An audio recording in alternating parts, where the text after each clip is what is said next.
रायुगिने नाथार्गमणेशाय नमो वेदान्तवेदिने रामाय रामभद्राय रामचन्द्राय वेदसे रघुनाथाय नाथाय सीताय पतये नमः।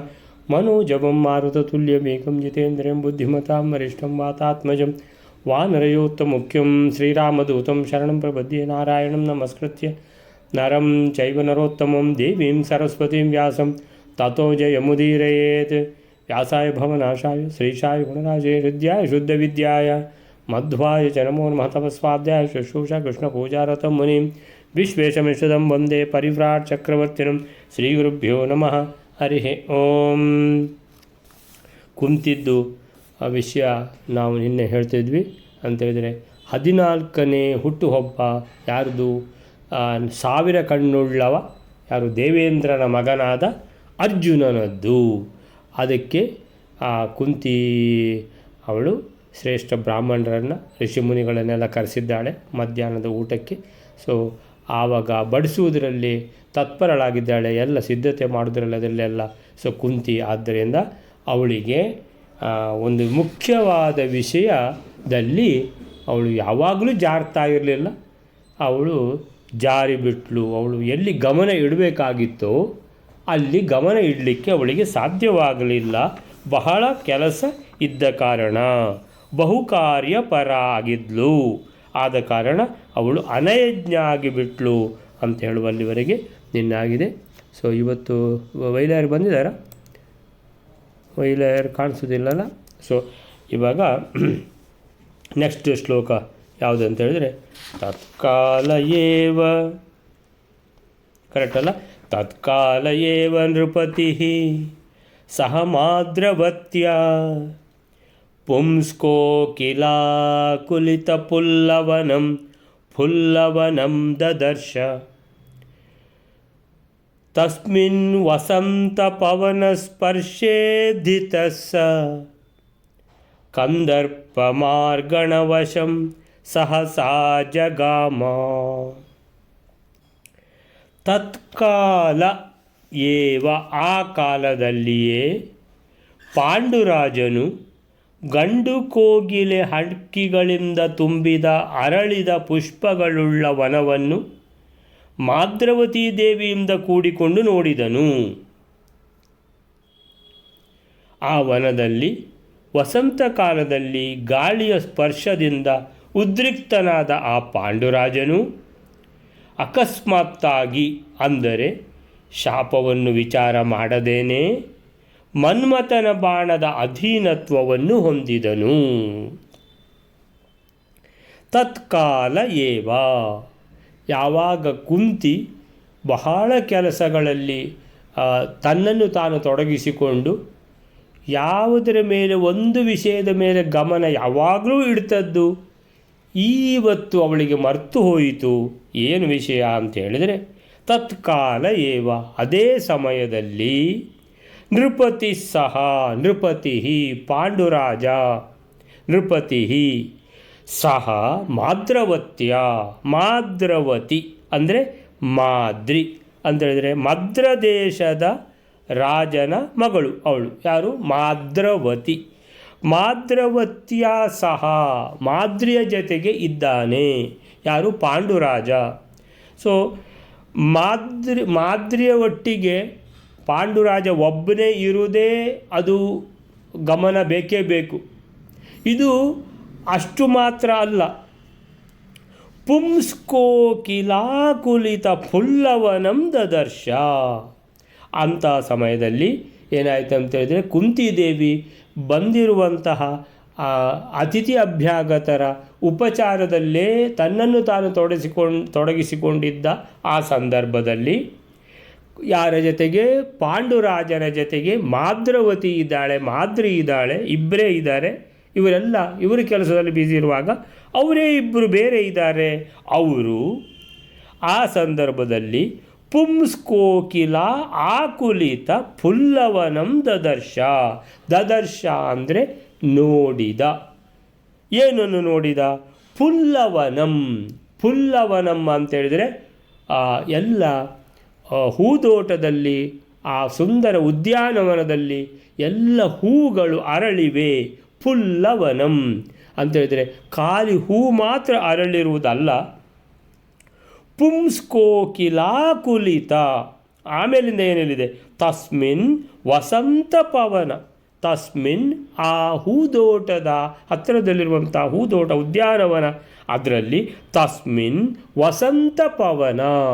ವಸಂತ ಪವನ ಅಂತೇಳಿದರೆ ವಸಂತ ಋತುವಿನ, ಚೈತ್ರ ಬಂದ, ಋತುಗಳ ರಾಜ ತಾ ಬಂದ, ಹೆಣ್ಗಳ ಕುಣಿಸುತ್ತನಿಂದ ಎಲ್ಲ ಹೂವು ಬಿಟ್ಟು ಎಲ್ಲ ಗಿಡ ಮರಗಳೆಲ್ಲ ಚಿಗುರು ಬಿಟ್ಟು, ಇದೆಲ್ಲ ವಸಂತ ಕಾಲದಲ್ಲಿ.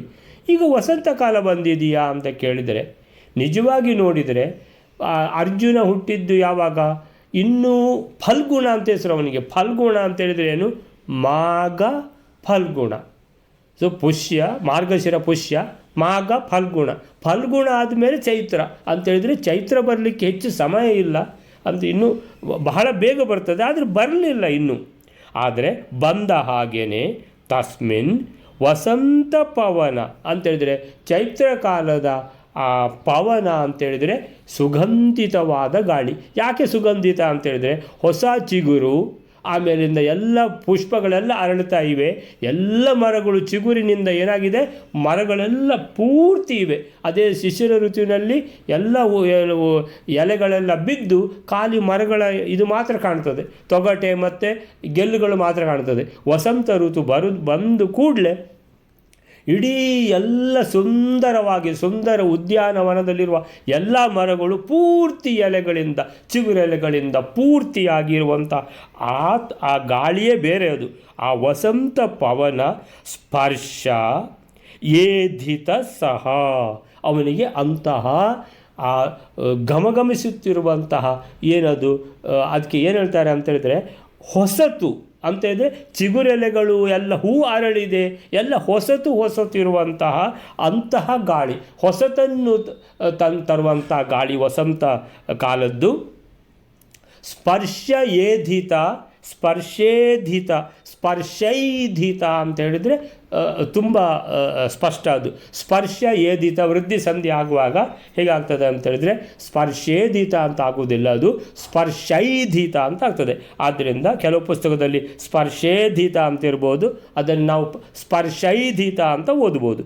ಸ್ಪರ್ಶೈಧಿತ ಅಂತ ಹೇಳಿದರೆ ಆ ವಸಂತ ಕಾಲದ ಗಾಳಿ ಬಂದು ತಾಗಿದೆ ಆ ಸುಂದರ ಉದ್ಯಾನದಲ್ಲಿ. ಪುಂಸ್ಕೋಕಿಲ ಕುಲಿತ, ಪುಂಸ್ಕೋಕಿಲ ಅಂದರೆ ಗಂಡು ಕೋಗಿಲೆ ಏನು ಮಾಡ್ತದೆ, ಗಂಡು ಕೋಗಿಲೆ ಅನ್ನುವಂಥದ್ದು ಇಂತಹ ವಸಂತ ಋತುವಿನಲ್ಲಿ ಅದಕ್ಕೆ ಸ್ವಲ್ಪ ಮದ ಬರ್ತದೆ. ಮದ ಬಂದಾಗ ಏನು ಮಾಡ್ತದೆ, ಅದು ಹೆಣ್ಣು ಕೋಗಿಲೆಗಳನ್ನೆಲ್ಲ ಕರೀತದೆ. ಪುಂಸ್ಕೋಕಿಲ ಹೇಗೆ ಕರೀತದೆ ಅಂತೇಳಿದರೆ, ಅದು ಮಧುರಂ ಪಂಚಮಂ ಗಾಯನ್ ಸ್ವಪ್ರಿಯಾಂ ಮದಯತಿ ಅಂತಾರೆ ಬನ್ನಂಜಿಯವರು. ಮಧುರಂ ಪಂಚಮಂ ಗಾಯನ್ ಅಂತ ಹೇಳಿದರೆ ಆವತ್ತು ಅದು ಪಂಚಮ ಸ್ವರದಲ್ಲಿ ಹಾಡಲಿಕ್ಕೆ ಶುರು ಮಾಡ್ತದೆ. ಯಾವುದು, ಕೋಗಿಲೆ. ಹಾಡ್ತಾ ಹಾಡ್ತಾ ಸ್ವಪ್ರಿಯಾಂ ಅಂತೇಳಿದರೆ ತನ್ನ ಪ್ರಿಯೆಯನ್ನು ಕರೀತದೆ. ಮದಯತಿ, ಮದ, ಅದಕ್ಕೆ ಮದ ಬರ್ತದೆ ಯಾವುದಕ್ಕೆ, ಕೋಗಿಲೆಗೆ ಅಂತೇಳಿದರೆ ಹೇಳ್ತಾರೆ. ಹೇಗೆ ಹೇಳ್ತಾರೆ ಅಂತೇಳಿದರೆ, ಎಲ್ಲ ಮನುಷ್ಯ ಜಾತಿಯಲ್ಲಿ ಹೆಣ್ಣು ಮಕ್ಕಳು ಗಂಡು ಮಕ್ಕಳನ್ನು ಆಕರ್ಷಣೆ ಮಾಡ್ತಾರೆ ಅಂತ ಹೇಳಿದರೆ, ಪ್ರಾಣಿಗಳಲ್ಲಿ ಪಕ್ಷಿಗಳಲ್ಲೆಲ್ಲ ಗಂಡು ಪ್ರಾಣಿಗಳು ಹೆಣ್ಣು ಪ್ರಾಣಿಗಳನ್ನು ಆಕರ್ಷಣೆ ಮಾಡ್ತವೆ ಅಂತ. ಆದ್ದರಿಂದ ಪುಂಸ್ಕೋಕಿಲ, ಪುಂಸ್ಕೋಕಿಲ ಅಂತೇಳಿದರೆ ಪುಮಾನ್ ಕೋಕಿಲ ಅಂತೇಳಿದರೆ ಗಂಡು ಕೋಗಿಲೆ ಹೆಣ್ಣು ಕೋಗಿಲೆಗಳನ್ನು ಆಕರ್ಷಿಸ್ತಾ ಇದೆ, ಕರೀತಾ ಇದೆ ಅಂತ. ಆ ರೀತಿಯ ಮದ ಬರ್ತಾ ಇರುವಂತಹ ಅಂಥ ಒಂದು ವಾತಾವರಣದಲ್ಲಿ ತಸ್ಮಿನ್ ವಸಂತ ಪವನ ಅಂತೇಳಿದರೆ ವಸಂತ ಋತುವಿನ ಆ ಗಾಳಿ ಬೀಸಿದ ರೀತಿಯಲ್ಲಿ ವಸಂತ ಋತುವೇ ಬಂದಿದೆ ಎಂಬಂತೆ ಅನಿಸ್ತಾ ಇದೆ. ಆ ಗಾಳಿಯ ಸ್ಪರ್ಶದಿಂದ ಏನಾಗಿದೆ ಅಂತೇಳಿದರೆ ಏಧಿತಃ, ಏಧಿತಃ ಅಂತೇಳಿದರೆ ವೃದ್ಧಿಯಾಗುವುದು, ಏಧಿತ ಅಂತೇಳಿದರೆ ಕೂಡಿ ಬರುವುದು ಅಂತೇಳಿದರೆ ಏನು ಕೂಡಿ ಬಂತು ಅಂತೇಳಿದರೆ, ಪಾಂಡುರಾಜನಿಗೆ ಹತ್ತಿರದಲ್ಲಿ ಮಾದ್ರಿ ಇದ್ದಾಳೆ. ಆ ಗಂಡು ಕೋಗಿಲೆಗಳು ಆ ಪಂಚಮ ಸ್ವರದಲ್ಲಿ ಹಾಡ್ತಾ ಇರುವುದನ್ನು ಕೇಳಿ ಅಂತೇಳಿದರೆ, ಮಯೂರ ಅದೇ ನವಿಲಾದರೆ ಅಂಥ ಸಂದರ್ಭದಲ್ಲಿ ಏನು ಮಾಡ್ತದೆ ಅಂತೇಳಿದರೆ, ಗಂಡು ನವಿಲು ತನ್ನ ಪೂರ್ತಿ ಗರಿಯನ್ನು ಬಿಚ್ಚಿ ವಿಸ್ತೃತ ಬಿಚ್ಚು ನೃತ್ಯನ್ ಮಯೂರಿಂ ಮದಯತಿ ಅಂತ ಹೇಳ್ತಾರೆ.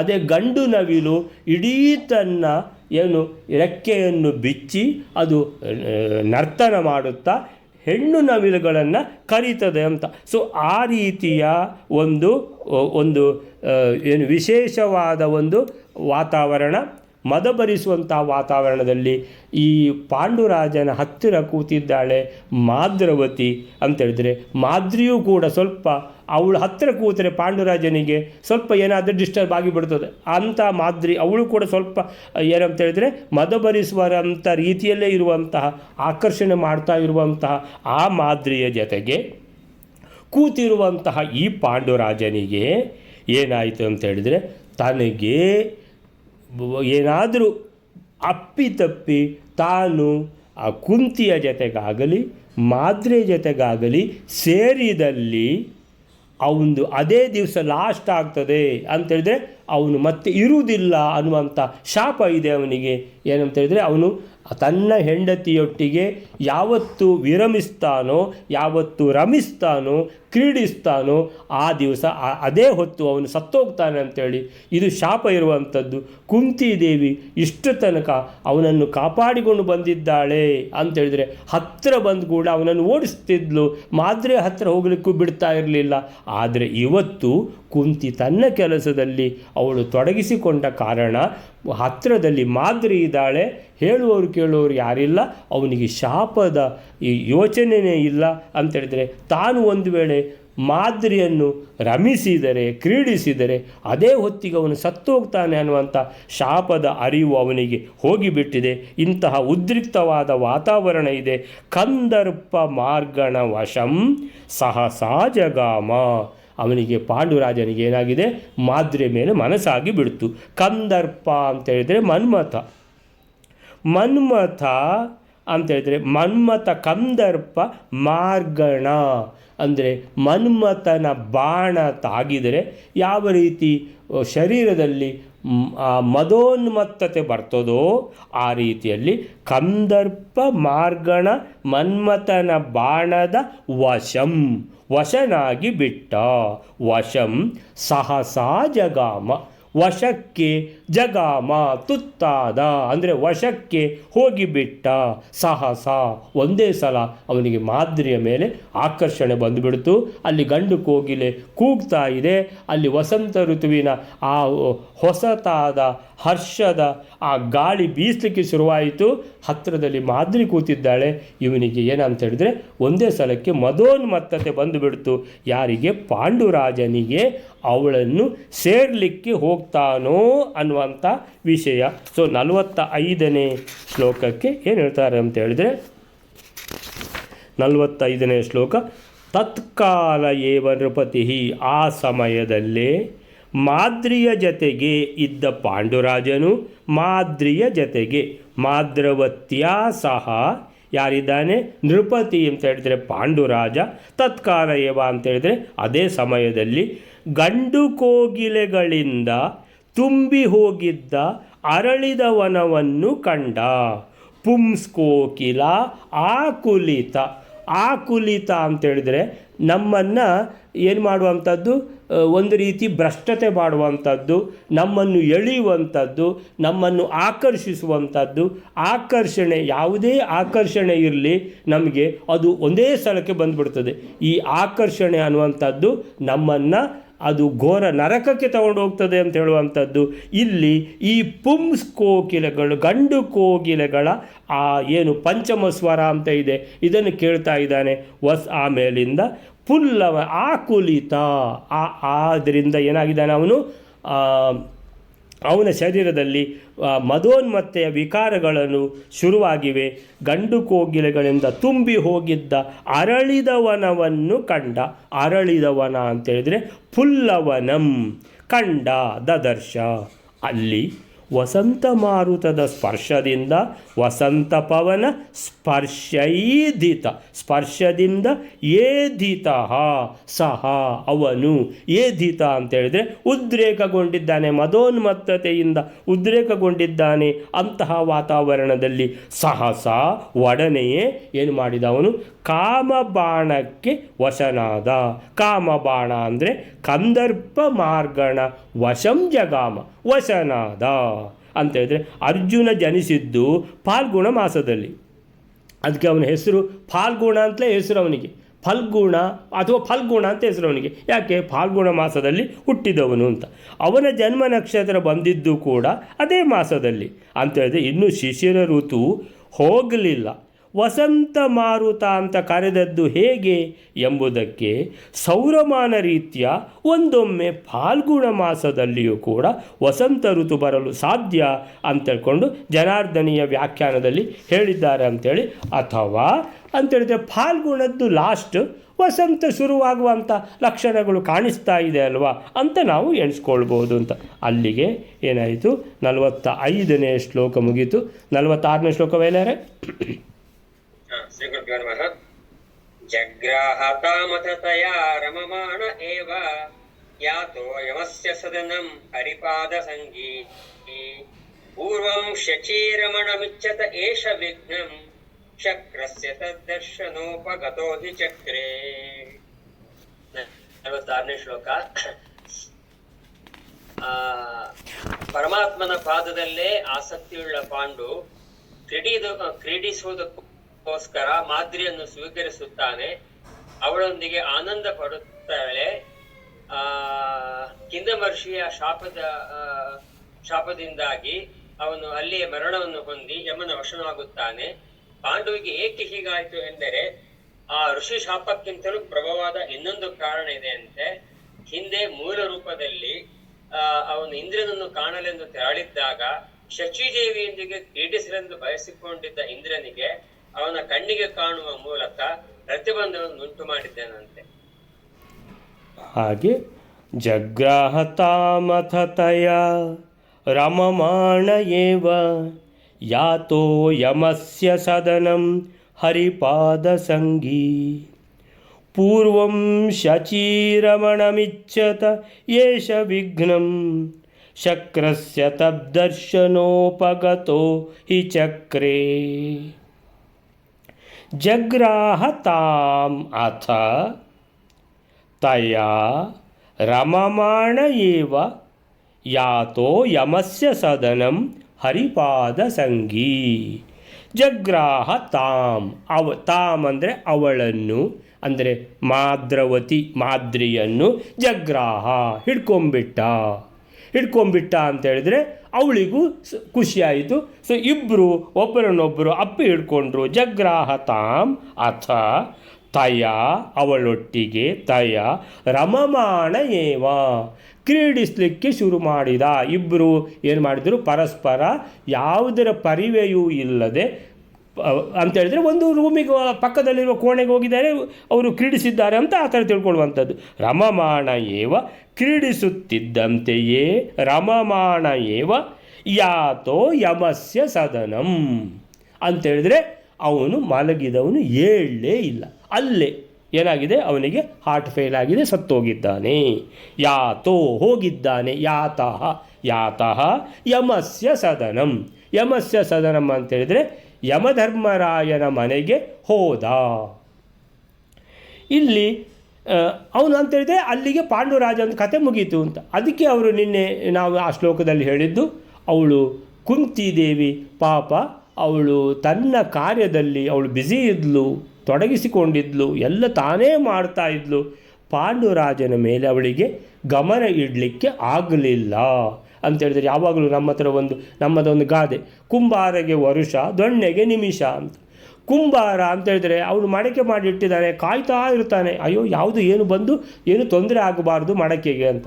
ಆದರೆ ಪಕ್ಕನೆ ಅವನು ಒಂದು ಚೂರು ಏನೋ ಒಂದು ತಿಳ್ಕೊಂಡು ನಾನು ಪಕ್ಕ ಒಂಚೂರು ಅಲ್ಲಿ ಹೋಗಿ ಬರ್ತೇನೆ ಅಂತ ಒಂದು ನಿಮಿಷ ಆ ಕಡೆ ಹೋಗಿ ಈ ಕಡೆ ಬರುವಾಗ ಮಡಕೆ ಒಡೆದು ಹೋಗಿದೆ. ದೊಣ್ಣೆಗೆ ನಿಮಿಷ ಅಂತೇಳಿದರೆ ಒಂದು ನಿಮಿಷದಲ್ಲಿ ಕಣ್ಣು ತಪ್ಪಿದರೂ ಆಕ್ಸಿಡೆಂಟ್ ಆಯಿತು. ಇಲ್ಲಿ ಆಕ್ಸಿಡೆಂಟ್ ಆಯಿತು, ಕುಂತಿಯ ಕಣ್ಣು ತಪ್ಪಿತು. ಇವನು ಮಾದ್ರೆ ಒಟ್ಟಿಗೆ ಸೇರಿಬಿಟ್ಟ. ಆ ರೀತಿಯ ಒಂದು ವಾತಾವರಣ ಕೂಡ ಮದೋನ್ಮತ್ತದ ವಾತಾವರಣದಲ್ಲಿ ಇವನಿಗೂ ಮದೋನ್ಮತ್ತನಾಗಿ ಬಿಟ್ಟು ಮಾದ್ರೆ ಒಟ್ಟಿಗೆ ಸೇರಿದ ಅಂದರೆ ಕ್ರೀಡಿಸಿದ. ರಮಮಾಣ ಏವ ಅಂದರೆ ಕ್ರೀಡಿಸುತ್ತಿದ್ದಂತೆಯೇ ಅಂತೇಳಿದರೆ ಅದು ಎಷ್ಟು ನೀವು ಯೋಚನೆ ಮಾಡಿ, ಬಹಳ ಒಂದು ಅದನ್ನು ವಿವರಿಸಲಿಕ್ಕೂ ಹಾಕಲಿಕ್ಕೆ ಸಾಧ್ಯ ಇಲ್ಲ. ಅಂತಹ ಒಂದು ಸಂದರ್ಭದಲ್ಲಿ ಸತ್ತೋಗಿಬಿಟ್ಟ ಅಂತ. ಮಾದ್ರಿ ಏನು ಮಾಡಬೇಕು ಅಂತೇಳಿದರೆ ಮಲಗಿದವ ಏಳುವುದಿಲ್ಲ ಅಂತೇಳಿದರೆ ಮಾದ್ರಿಗೆ ಈಗ ಅವಳು ಬೊಬ್ಬೆ ಹೊಡೆದು ಯಾರನ್ನಾದರೂ ಕರೀದಾದರೂ ಹೇಗೆ ಅಂಥ ಒಂದು ಸಂದರ್ಭದಲ್ಲಿ ಮಾದ್ರಿ ಇದ್ದಾಳೆ. ಯಾತೋ ಯಮಸ್ಯ ಸದನಂ ಹರಿಪಾದ ಸಂಗಿ, ಅವನು ಹೋಗಿಯೇ ಬಿಟ್ಟ. ಯಮಸ್ಯ ಸದನಂ ಹರಿಪಾದ ಸಂಗಿ ಅಂತೇಳಿದರೆ ಈಗ ಈ ರೀತಿಯಲ್ಲಿ ಅವನಿಗೆ ಸಾವು ಬಂದಿದೆ. ಅವನು ಕ್ರೀಡೆ ಮಾಡ್ತಾ ಇದ್ದ, ಇಂಥ ಸಾವು ಒಳ್ಳೆ ಸಾವಲ್ಲ, ಅವನು ನರಕಕ್ಕೆ ಹೋಗಬೇಕಲ್ವಾ ಅಂತ ಹೇಳಿದರೆ ಇಲ್ಲ, ಒಳ್ಳೆ ಮನುಷ್ಯ ಅವನು. ಯಾರು? ಪಾಂಡು. ಅವನು ಧರ್ಮಿಷ್ಠನಾದ ಮನುಷ್ಯ. ಹರಿಪಾದ ಸಂಗಿ. ಹರಿಪಾದ ಸಂಗಿ ಅಂತೇಳಿದರೆ ಅವನ ಮನಸ್ಸು ಒಳ್ಳೆ ಮನಸ್ಸು, ಯಾರಿಗೂ ದ್ರೋಹ ಮಾಡುವಂಥ ಮನಸ್ಸೇ ಇರಲಿಲ್ಲ ಪಾಂಡುರಾಜನಿಗೆ.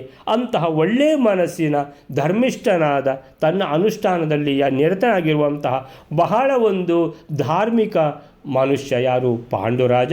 ಬಹಳ ಪುಣ್ಯ ಗಳಿಸಿದವನು ಅವನು.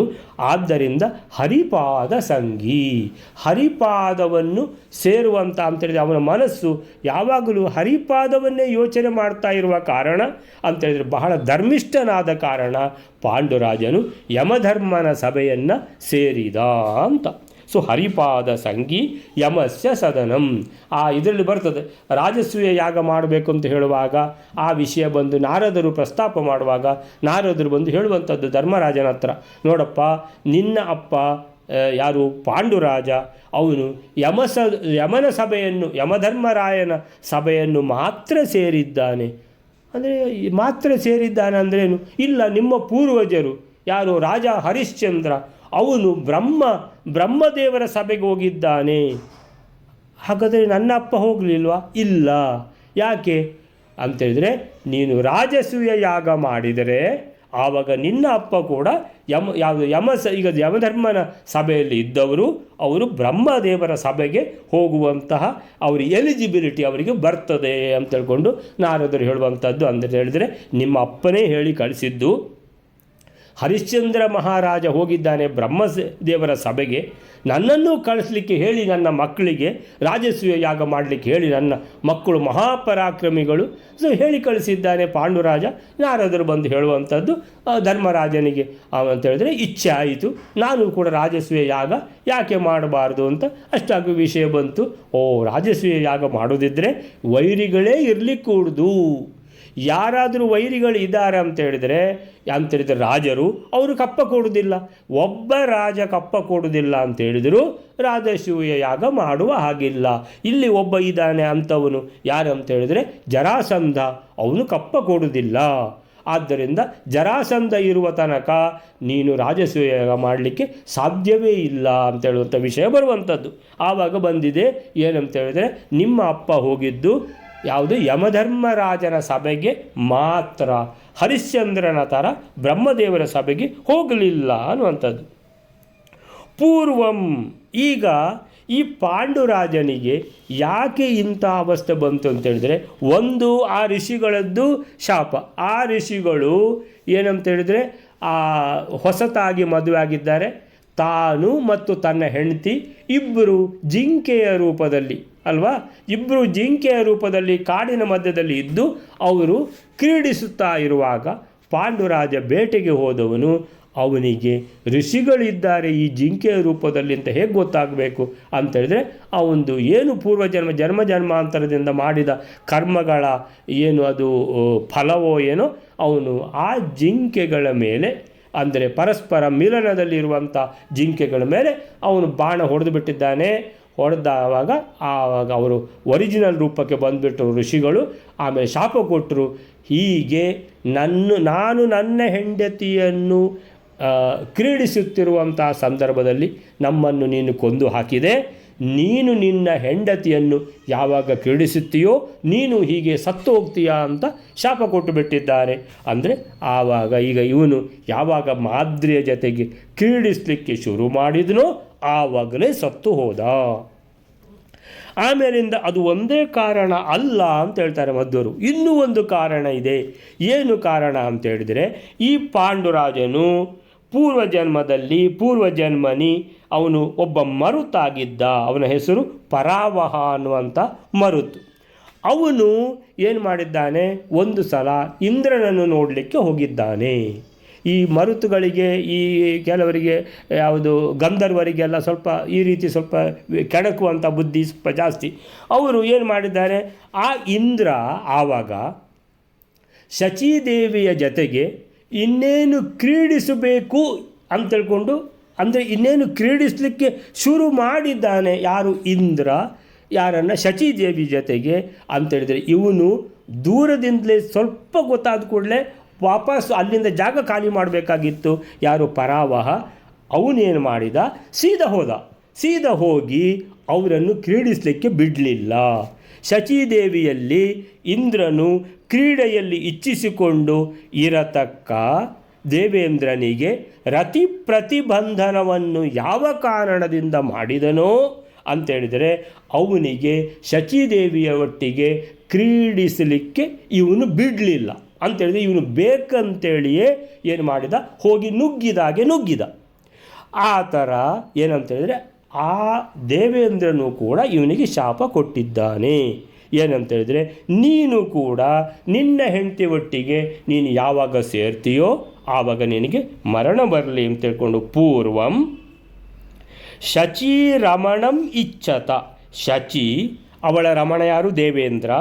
ರಮಣಂ ಇಚ್ಛತ ಅಂತೇಳಿದರೆ ಕ್ರೀಡೆಗೆ ಇಚ್ಛಿಸಿ, ಅದೇನು ಕ್ರೀಡೆಗೆ ಇಚ್ಛಿಸುವುದು ಅಂತೇಳಿದರೆ ಕ್ರೀಡೆಗೆ ಇನ್ನೇನು ಶುರು ಮಾಡಬೇಕು ಅಂತ ತಿಳ್ಕೊಂಡು ಇರುವಂಥ ಸಂದರ್ಭದಲ್ಲಿ ಏಷ, ಈ ಪರಾವಹ ಅಂದರೆ ಪಾಂಡುರಾಜನ ಪೂರ್ವಜನ್ಮದ ಕಥೆ ಇದು. ಪರಾವಹ ಏಷ ವಿಘ್ನಂ ಚಕ್ರೆ, ವಿಘ್ನವನ್ನು ಮಾಡಿದ. ವಿಘ್ನಂ ಚಕ್ರೆ ಅಂತ ಲಾಸ್ಟ್ ವರ್ಡ್, ವಿಘ್ನಂ ಚಕ್ರೆ, ವಿಘ್ನವನ್ನು ಮಾಡಿದ. ಶಕ್ರಸ್ಯ ತತ್ ದರ್ಶನ ಉಪಗತೋ ಅಂತೇಳಿದರೆ ಇಂದ್ರನನ್ನು ನಾನು ನೋಡಲಿಕ್ಕೆ ಬಂದದ್ದು. ತತ್ ದರ್ಶನ ಅಂದರೆ ತಸ್ಯ ದರ್ಶನ, ಇಂದ್ರನ ದರ್ಶನ. ಉಪಗತೋ ಅಂದರೆ ಗತೋ ಅಂದರೆ ಹೋಗುವುದು, ಉಪಗತೋ ಅಂದರೆ ಹೋಗಿ ಸಮೀಪಿಸುವುದು ಅಂತ ಅರ್ಥ. ಅಂತೇಳಿದರೆ ಇವನು ಸಮೀಪಿಸಿದ್ದಾನೆ ದೇವೇಂದ್ರನನ್ನು ಅಂತೇಳಿದರೆ, ಸ್ವಲ್ಪ ಆದರೂ ಹೆಂಡತಿ ಒಟ್ಟಿಗೆ ಇದ್ದಾನೆ ಅಂತ ತಿಳ್ಕೊಂಡು ಒಬ್ಬನೇ ಅಂತ ಹೇಳ್ಕೊಂಡು ಆ ಥರ ಇರುವಾಗ ಯಾರಿಗಾದರೂ ಗೊತ್ತಾಗಿ ಬಿಡ್ತದೆ, ಏನಪ್ಪ ಇವತ್ತು ಸ್ವಲ್ಪ ನೀವು ಗಂಡ ಹೆಂಡತಿ ಸ್ಪೆಷಲ್ ಆಗಿದ್ದೀರಿ ಅಂತೇಳಿ ಹತ್ತಿರ ಕೂತ್ಕೊಂಡು ಏನೋ ಒಬ್ರಿಗೊಬ್ಬರಿಗೆ ತಾಗಿಕೊಂಡು ಏನೋ ಕೂತಿದ್ದಾರೆ ಅಂತ ಹೇಳಿದರೆ ಇನ್ನು ಅವರನ್ನು ಡಿಸ್ಟರ್ಬ್ ಮಾಡಬಾರ್ದು ಅಂತ ಬಂದುಬಿಡಬೇಕಾಗಿತ್ತಲ್ಲ. ಇಲ್ಲ, ಇವನು ಹೋಗಿ ನುಗ್ಗಿದ್ದಾನೆ. ಶಕ್ರಸ್ಯ ತತ್ ದರ್ಶನ. ಶಕ್ರ ಅಂದರೆ ದೇವೇಂದ್ರ. ಶಚಿ ರಮಣಂ ಇಚ್ಛತ, ಶಚಿ ಒಟ್ಟಿಗೆ ರಮಣಂ ಇಚ್ಛತ, ರಮಮಾಣ ಕ್ರೀಡಿಸುವುದು. ಸೊ ರಮಣಂ ಇಚ್ಛತ ಅಂದರೆ ಕ್ರೀಡಿಸುವ ಇಚ್ಛೆಯಿಂದ ಶಚೀದೇವಿಯ ಒಟ್ಟಿಗೆ ಹೋಗಿದ್ದಾನೆ ದೇವೇಂದ್ರ. ಆ ಮಧ್ಯದಲ್ಲಿ ಇವನು ಹೋಗಿ ತೊಂದರೆ ಕೊಟ್ಟಿದ್ದಾನೆ. ಅಂದರೆ ತೊಂದರೆ ಕೊಟ್ಟಿದ್ದಾನೆ, ಅದನ್ನು ಹೇಳಿದರು. ಏಷ, ಈ ಪರಾವಹ ಅನ್ನುವಂಥ ಮರುತ್ ವಿಘ್ನಂ ಚಕ್ರೆ, ಅವರ ಕ್ರೀಡೆಗೆ ವಿಘ್ನವನ್ನು ಮಾಡಿದ. ಸೊ ವಿಘ್ನವನ್ನು ಮಾಡಿದ್ದಕ್ಕೆ ಅಲ್ಲಿಗೆ ದೇವೇಂದ್ರನಿಗೇನಾಯಿತು, ಬಹಳ ಬೇಸರ ಆಗಿ ಬಿಡ್ತು. ಇವನು ಎಲ್ಲಿಂದ ಬಂದ ಮಧ್ಯೆ ಅಂತ ಹೇಳ್ಕೊಂಡು ಅದಕ್ಕೆ ಏನು ಹೇಳ್ತಾರೆ ಅಂತ ಹೇಳಿದ್ರೆ, ಈ ಪಾಂಡುರಾಜ ಮಾದ್ರಿಯೊಂದಿಗೆ ಬೆರೆತ. ಅವಳೊಂದಿಗೆ ರಮಿಸುತ್ತಿದ್ದಂತೆಯೇ ಹರಿಪಾದ ಭಕ್ತನಾಗಿದ್ದ ಪಾಂಡುರಾಜನು ಆ ಶಾಪದ ಕಾರಣ ಎರಡೆರಡು ಶಾಪ, ಈ ಕಡೆಯಿಂದ ದೇವೇಂದ್ರ ಶಚಿದೇವಿಯರ ಶಾಪ, ಆ ಕಡೆಯಿಂದ ಯಾರು ಕಿಂದಮ ಮಹರ್ಷಿ ಅವನ ಶಾಪ. ಸೊ ಹೀಗೆ ಇಬ್ಬರಿಬ್ಬರು ಶಾಪ ಕೊಟ್ಟಿದ್ದಾರೆ.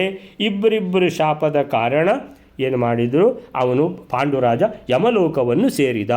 ಮೂರ ರೂಪದಲ್ಲಿದ್ದಾಗ ಅವನ ಹೆಸರು ಮರುತ್ ಪರಾವಹ ಅಂತೇಳಿ.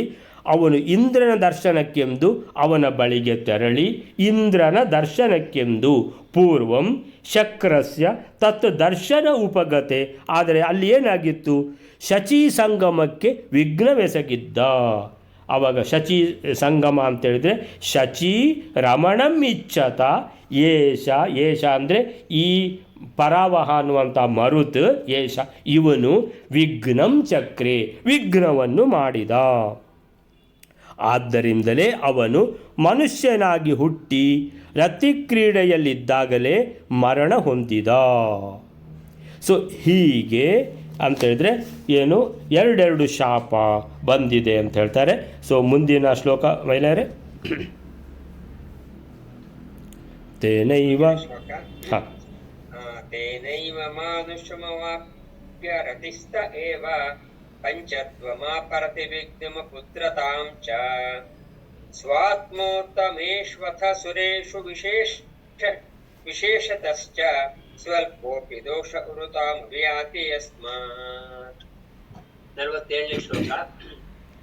ದೇವೇಂದ್ರ ಮತ್ತು ಶಚಿ ಇವರ ರತಿಕ್ರಿಯೆಯಾಗುತ್ತಿರುವಾಗ ಅವರಿಗೆ ತೊಂದರೆ ಕೊಟ್ಟದ್ದಕ್ಕಾಗಿ ಅವರ ಕ್ರೀಡೆಗೆ ವಿಘ್ನ ಮಾಡಿದ್ದರಿಂದ ಪಾಂಡು ಮನುಷ್ಯ ಜನ್ಮವನ್ನು ಹೊಂದುತ್ತಾನೆ. ಹಾಗೂ ತಾನು ಮೆಚ್ಚಿದ ಹೆಣ್ಣಿನೊಡನೆ ರತಿ ಕ್ರೀಡೆಯಲ್ಲಿರುವಾಗಲೇ ಸಾವನ್ನು ಹೊಂದುತ್ತಾನೆ. ಹೀಗೆ ಪಾಂಡು ತನ್ನ ರತಿಗೆ ವಿಘ್ನವನ್ನು ಹಾಗೂ ತನಗೆ ಮಕ್ಕಳಿಲ್ಲದಿರುವುದನ್ನು ಹೊಂದುವಂತಾಯಿತು. ಇಲ್ಲಿ ಒಂದು ಸಂಶಯ ಬರುತ್ತೆ. ಅಂದ್ರೆ ಅವನು ಮೂಲತಃ ದೇವತಾ ಸ್ವರೂಪಿ. ಈ ದೇವತೆಗಳು ಚಿಕ್ಕ ತಪ್ಪುಗಳನ್ನು ಮಾಡಿದರು, ಇಷ್ಟು ದೊಡ್ಡ ಶಿಕ್ಷೆ ಅಂತ ಕೇಳಿದ್ರೆ ಅದಕ್ಕೆ ಆಚಾರ್ಯರು ನಿರ್ಣಯ ಕೊಡ್ತಾ ಇದ್ದಾರೆ. ವಿಶೇಷವಾಗಿ ದೇವತೆಗಳಲ್ಲಿ ಸ್ವಲ್ಪ ದೋಷವೂ ಕೂಡ ಬಹಳ ದೊಡ್ಡ ಫಲವನ್ನು ಕೊಡುತ್ತದಂತೆ. ಅಂದ್ರೆ ಅದಕ್ಕೆ ಪರಿಣಾಮ ಬಹಳ ಗಂಭೀರವಾಗಿರುತ್ತದೆ. ಅದರಲ್ಲೂ ತನಗಿಂತ ಉತ್ತಮರಾಗಿರುವ ದೇವತೆಗಳ ವಿಷಯದಲ್ಲಿ ಅಲ್ಪ ದೋಷವು ಕೂಡ ಮಹತ್ವವಾಗಿರುತ್ತದಂತೆ. ಅಂದ್ರೆ ಬಹಳ ದೊಡ್ಡ ಪಶ್ಚಾತ್ತಾಪ ಪಟ್ಟು ಅದಕ್ಕೆ ಫಲವನ್ನು ಅನುಭವಿಸಬೇಕಾಗುತ್ತದಂತೆ. ತೇನೈವ ಮಾನುಷಂ ಅವಾಪ್ಯ ರತಿಸ್ಥ ಏವ ಪಂಚತ್ವಮಾಪರತಿ ವಿಘ್ನಂ ಅಪುತ್ರತಾಂ ಚ ಸ್ವಾತ್ಮೋತ್ತಮೇಷು ಅತ ಸುರೇಷು ವಿಶೇಷತಶ್ಚ ಸ್ವಲ್ಪೋಪಿ ದೋಷ ಉರುತಾಮಭಿಯಾತಿ ಯಸ್ಮಾತ್. ತೇನೈವ ಮಾನುಷಂ ಆದ ಕಾರಣ ಈ ಮರುತಾಗಿದ್ದ ಪರಾವಹ ಮಾನುಷಂ ಮನುಷ್ಯ ಜನ್ಮಕ್ಕೆ ಬಂದ.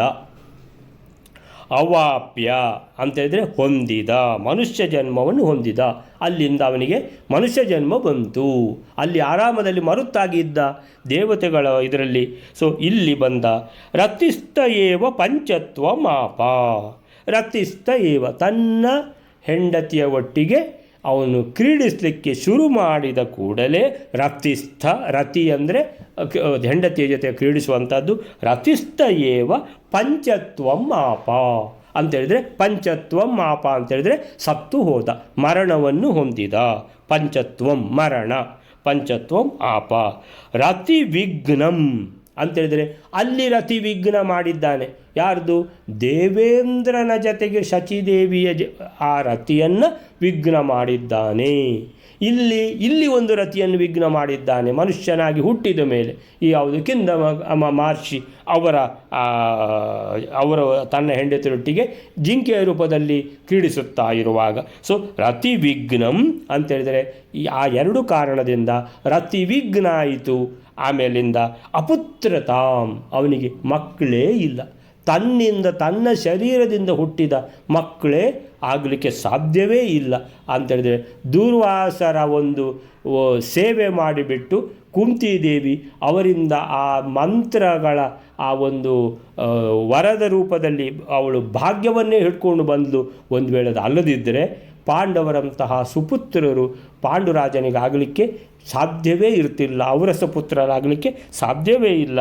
ಸೊ ಹಾಗಿರುವಾಗ ಅಪುತ್ರತಾಂಚ ಆಪ, ಎರಡೆರಡು, ತನ್ನ ಹೆಂಡತಿಯೊಟ್ಟಿಗೆ ಕ್ರೀಡಿಸಲಿಕ್ಕೂ ಇಲ್ಲ, ತನ್ನ ಹೆಂಡತಿಯಿಂದ ಮಕ್ಕಳು ಅಂತೇಳಿದರೆ ತನ್ನ ಮಕ್ಕಳು ಔರಸ ಪುತ್ರರು ಅಂತ ಅದಕ್ಕೆ ಹೆಸರು ಇಲ್ಲ.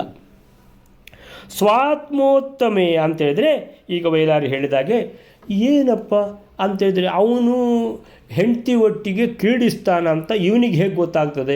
ಅವನನ್ನು ನೋಡಲಿಕ್ಕೆ ಇವ ಹೋಗಿದ್ದಾನೆ ಅಲ್ಲಿ ಅಂತೇಳಿದರೆ ನಾವು ಅದನ್ನೆಲ್ಲ ಅಷ್ಟೆಲ್ಲ ನಮಗೆ ಸೂಕ್ಷ್ಮ ಗೊತ್ತಾಗ್ತದಾ ಅಂಥೇಳಿ ಬಹಳ ಅಂದರೆ ದೊಡ್ಡ ತಪ್ಪೇನು ಅಲ್ವಲ್ಲ ಅಂತೇಳಿ ಇವನು ಬಂದ ಮೇಲೆ ಅವರಿಗೆ ಕ್ರೀಡಿಸ್ಲಿಕ್ಕೆ ಆಗೋದಿಲ್ವ ಅಂತ ತಿಳ್ಕೊಂಡೆಲ್ಲ ಸುಮಾರು ಎಲ್ಲ ಪ್ರಶ್ನೆ ಬರ್ತದೆ. ಅಂದರೆ ದೊಡ್ಡ ಒಂದು ಏನು ತಪ್ಪಾಗಲಿಲ್ಲ ಅಂತೇಳ್ಕೊಂಡು ಒಂದು ಸಣ್ಣ ತಪ್ಪು ಇದು. ಈ ಸಣ್ಣ ತಪ್ಪಿಗೆ ಇಷ್ಟು ದೊಡ್ಡ ಶಿಕ್ಷೆಯ ಅಂತ ಕೇಳಿದರೆ, ಸ್ವಾತ್ಮೋತ್ತಮೇಶು ಅಥ ಸ್ವಾತ್ಮೋತ್ತಮೆ ಅಂತೇಳಿದರೆ ತಮ್ಮಿಂದ ಉತ್ತಮರಿಗೆ ಯಾವುದಾದ್ರೂ ನಾವು ತಪ್ಪು ಮಾಡಿದರೆ, ತಮ್ಮಿಂದ ಉತ್ತಮರಿಗೆ, ಅಯ್ಯೋ ನಮ್ಮದು ಕಾಲು ತಾಗಿತ್ತು, ಯಾರಿಗಾದರೂ ನಮ್ಮದು ಕಾಲು ತಾಗಿದರೆ ನಾವು ಕೂಡಲೇ ಹೀಗಂತೇವೆ, ಇವತ್ತು ನಮ್ಮದು ತಪ್ಪಾಯಿತು ಅಂತ ಹೇಳುವ ಹಾಗೆ, ಕ್ಷಮೆ ಕೇಳುವ ಹಾಗೆ ಮಾಡ್ತೇವೆ. ಅದೇ ಯಾರಾದರೂ ಗುರುಗಳು, ನಮಗೆ ಹೇಳಿಕೊಟ್ಟ ಗುರುಗಳು, ಅಥವಾ ಬಹಳ ಒಂದು ಶ್ರೇಷ್ಠ ಬ್ರಾಹ್ಮಣ ಇವರು ಪುರೋಹಿತರು, ಅವರಿಗೆಲ್ಲ ಏನಾದರೂ ನಮ್ಮ ಕಾಲು ತಾಗಿಬಿಟ್ಟು ನಮಗೆ ಗೊತ್ತೇ ಆಗದೆ ಹೋದರೆ ಅಂತೇಳಿದರೆ ಅದು ಉತ್ತಮರಿಗೆ ಎಸಗಿದ ದ್ರೋಹ, ಆ ರೀತಿ ಅಂತ ಆಗ್ತದೆ. ಅದು ಸ್ವ ಆತ್ಮ ಉತ್ತಮೇ, ತಮ್ಮಿಂದ ಉತ್ತಮರಾದ ಉಚ್ಚರಾದ ಅವರಿಗೆ, ಉತ್ತಮೇಶು ಅಥ ಅದರಲ್ಲಿಯೂ ಕೂಡ, ಸುರೇಶು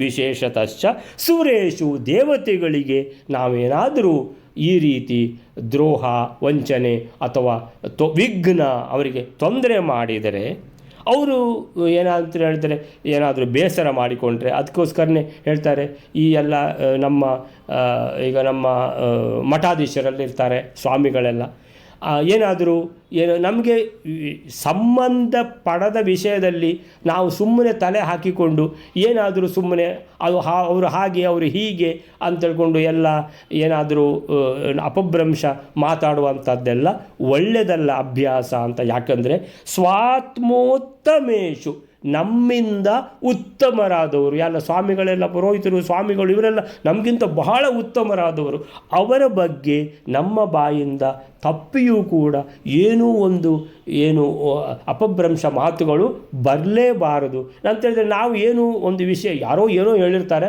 ನಾವು ಕೂಡ ಅದಕ್ಕೆ ಸುಮ್ಮನೆ ನಮ್ಮ ಮಾತನ್ನು ಸೇರಿಸಬಾರ್ದು. ನಾವು ನೋಡಲಿಲ್ಲ, ಏನಿಲ್ಲ, ಹೇಳಿದ ಮಾತನ್ನು ಕೇಳಿಕೊಂಡು ನಾವು ಎಲ್ಲ ಏನಾದರೂ ವಿಪ್ರಚಾರ ಎಲ್ಲ ಮಾಡಿದರೆ ಬಹಳ ಅದು ತೊಂದರೆಗೆ ನಮ್ಮನ್ನು ಈಡು ಮಾಡ್ತದೆ ಅನ್ನುವಂಥ ಒಂದು ವಿಶೇಷವಾದ ಒಂದು ಸಂದೇಶ ಕೂಡ ಇದರಲ್ಲಿದೆ. ಸ್ವಾತ್ಮೋತ್ತಮೇಶು ಅಥ ವಿಶೇಷತಶ್ಚ ಸುರೇಶು, ದೇವತೆಗಳಿಗೆ ಯಾವುದೇ ರೀತಿಯ ದ್ರೋಹ ನಮಗಿಂತ ಉತ್ತಮರಾದವರಿಗೆ ಯಾವುದೇ ರೀತಿಯ ನಮ್ಮಿಂದ ಅಪಪ್ರಚಾರ ಆಗಲಿ, ಏನಾದರೂ ಬಾಯಿಂದ ಕೆಟ್ಟ ಮಾತು ಬರಬಾರ್ದು. ಸ್ವಲ್ಪ ದೋಷ ಆದರೂ ಕೂಡ ಉರುತಾಂ ಅಭಿಯಾತಿ.